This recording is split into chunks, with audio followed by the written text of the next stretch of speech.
So JD Vance will speak tonight at the Republican National Convention. I can't wait to hear it. JD is a very eloquent speaker. He's a fantastic debater. He will do very well. That's a charitable portrayal of what he will do to Kamala Harris if the two actually debate. Although Dana Perino has an interesting viewpoint on JD Vance debating Kamala Harris in mid-August. She says, I wouldn't do it because Kamala Harris may not be the vice presidential nominee on the ticket in November. Democrats are still trying to get Joe Biden off the ticket. If you want to know why, all you had to do was listen yesterday to Joe Biden in Nevada at the NAACP convention. He was shouting, he was lying, and he was, making you intoxicated if you play the Joe Biden drinking game that causes you to take a drink every time he starts a thought and then cannot complete it. I know you say, Joe, you may not have a Congress. Well, guess what? You all told me I couldn't pass the Inflation Reduction Act. You all told me I couldn't face it anyway. Anyway, I have a collection of anyways. I have 3 others I could play for you. But we'll just move instead back to JD Vance because he's a much more interesting topic and he's much more relevant to us here in Ohio. Now, the Republicans hate JD Vance, which, you know, if they hate him, I love him. And one of the reasons why they hate him, according to Cy Neff of USA Today, which is clearly, if you gather from the first segment of the show, doing, like Democrats do, everything they can to ruin JD Vance, to smear him, and to unveil a campaign that will somehow lower him enough that Kamala Harris could appear a half an inch taller, which good luck with all of that. With a guy who overcame extreme poverty, drug addiction in his home, no parents in his life. Man, I heard a story last night, an interview Megyn Kelly did with JD Vance in 2015 or 16 when Hillbilly Elegy, JD's book, came out.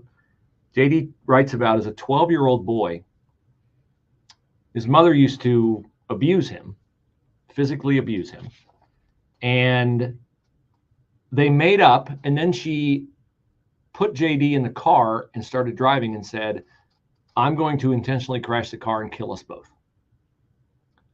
And JD, while she was speeding in the car, jumped out of the car, went to another house, told police officers. They stopped the mom before she could do that.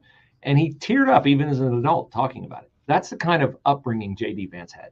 So good luck, Democrats, disparaging this guy who has not just lived, because you don't just live the American dream. You make the American dream happen.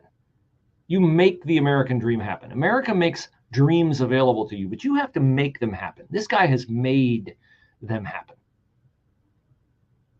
Loves his wife, loves his kids, stable family. He's built the life that he didn't have. He's built the life he didn't have.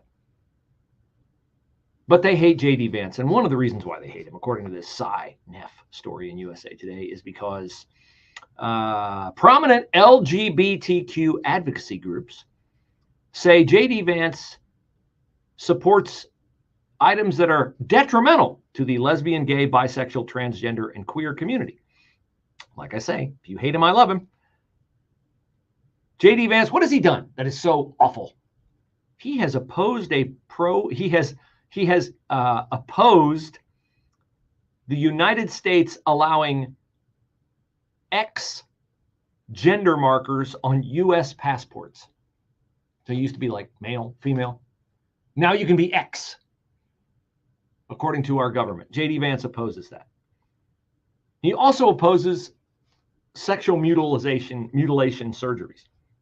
He says, under no circumstances should doctors be allowed to perform these gruesome, irreversible operations on underage children. Again, the reason you hate him is the reason I love him.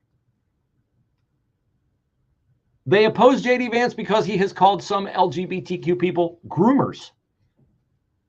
His response, I'll stop calling people groomers when they stop freaking out about bills that prevent the sexualization of my children.